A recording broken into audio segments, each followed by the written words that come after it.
আমি আপনাদের যেভাবে কথা দিয়েছিলাম যে ভালো ভালো মানের অ্যাঙ্গেল দিয়ে আর ভালো টিন দিয়ে এটা করে দেব, আমি করে দিয়েছি ইনশাল্লাহ। এখন আমাদের যারা এই জায়গায় যারা ভাইরা কাজ কাম করে, এলাকার ভাইরা, আমি তাদের কাছে শুনবো জিনিসটা কিরম হয়েছে। চাচা, এই যে জিনিসটা করে দিলাম, খুব সুন্দর হয়েছে, জিনিস এই মালপাতি কি ভালো হয়েছে? খুব সুন্দর হয়েছে, আলহামদুলিল্লাহ খুব ভালো হয়েছে। ভাই এই মালপাতি গুলো কেমন খুব হয়েছে? সুন্দর হয়েছে ভাই। এই যে অ্যাঙ্গেল গুলো অথবা টিন গুলো কেমন হয়েছে? হাজার হাজার মানুষ আপনাকে নাম কাছে, এই রাস্তাতে যারা আছে প্রত্যেকে আপনাকে নাম করতে করতে চলে যাচ্ছে। ভাই আসলে এই জিনিসটা কেমন হয়েছে? এই জিনিসটা খুব সুন্দর হয়েছে, ভালোভাবে মানুষের নামাজও পড়তে পারবে এইখানে, বুঝছেন?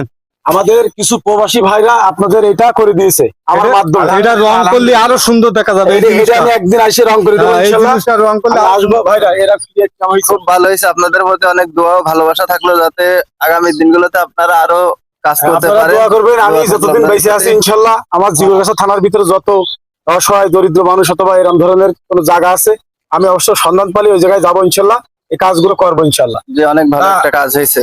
এই মজবুত হয়েছে তো ভালো। যে অনেক মজবুত হয়েছে, এটা ঝড়ে ওড়ারও ভয় নেই।